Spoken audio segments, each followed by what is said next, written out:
पाकिस्तानी महिला सीमा हैदर और सचिन मीणा की प्रेम कहानी इन दिनों सुर्खियों में है। एक तरफ सीमा दावा कर रही है कि वो सचिन के प्यार में बॉर्डर पार उसके पास पहुंच गई, तो दूसरा पक्ष सीमा को प्रेमी नहीं बल्कि एक जासूस मान रहा है।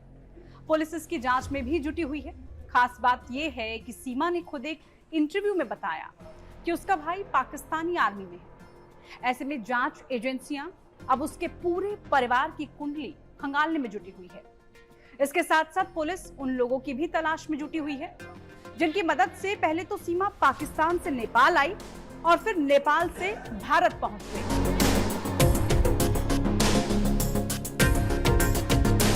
दरअसल ये पूरा मामला 4 जुलाई को सुर्खियों में तब आया जब पुलिस ने ग्रेटर नोएडा से सीमा और सचिन को गिरफ्तार किया। सीमा पर भारत में बिना वीजा के अवैध तरीके से घुसने का आरोप है। बताया गया कि सचिन के प्यार में सीमा पाकिस्तान के कराची से ग्रेटर नोएडा तक पहुंच गई। फिर दोनों की प्रेम कहानी भी सामने आ गई। सीमा ने बताया कि साल 2019 में ऑनलाइन पबजी गेम खेलते समय पहली बार दोनों मिले। फिर उन दोनों के बीच पबजी खेलते समय ही बातचीत होनी शुरू हो गई। इसके बाद धीरे धीरे बात आगे बढ़ी और फोन नंबर से लेकर एक दूसरे के कॉन्टैक्ट डिटेल्स एक्सचेंज कर लिए गए। अब तक दोनों को एक दूसरे से प्यार हो चुका था। अब दोनों एक दूसरे से मिलना और फिर साथ रहना चाहते थे।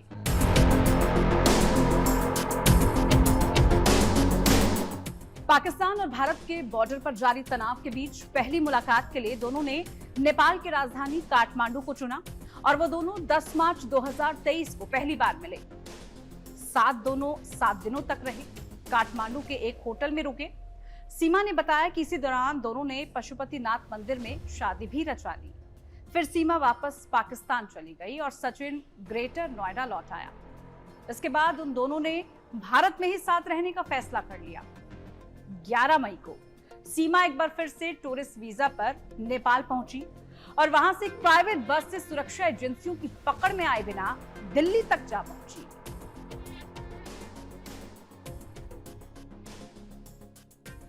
13 मई को सीमा और सचिन ग्रेटर नोएडा के एक मकान में शिफ्ट हो गए।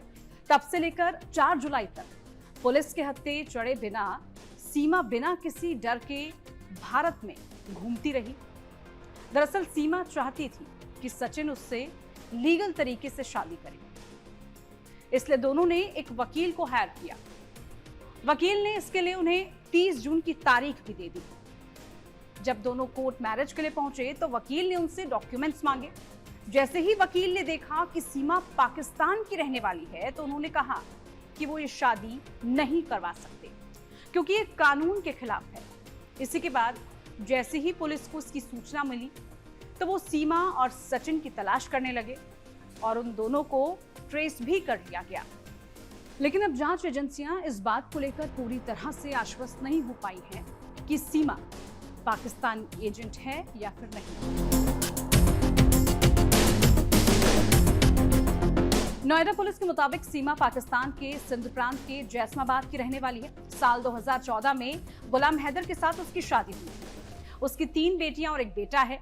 सबसे बड़ी बेटी 7 साल की है। पुलिस के मुताबिक साल 2019 में गुलाम काम के सिलसिले में सऊदी अरब चला गया था। इसके बाद सीमा मोबाइल पर ज्यादा वक्त बिताने लगी और इसी दौरान सचिन से उसकी बातचीत शुरू हो गई थी। सीमा ने यह भी बताया कि पति अत्याचार करता था और 1 साल पहले ही तलाक हो चुका है। वहीं सीमा के परिवार में उनका एक भाई भी है। सीमा ने एक इंटरव्यू में बताया कि वो पाकिस्तानी आर्मी में है। इसके अलावा उनकी मां और 2 बहनें भी हैं। इनमें से एक की शादी हो चुकी है जबकि दूसरी उनसे छोटी है।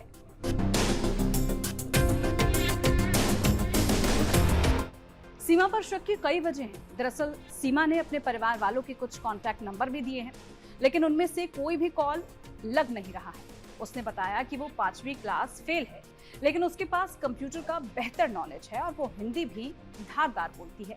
इसके अलावा वो बोलचाल में इंग्लिश के वर्ड्स का भी इस्तेमाल कर रही है। खास बात तो ये है कि पुलिस ने सीमा के पास 5 मोबाइल फोन और एक सिम कार्ड भी जब्त किया है। उसके फोन बुक में पाकिस्तान से कई कॉन्टैक्ट नंबर हैं।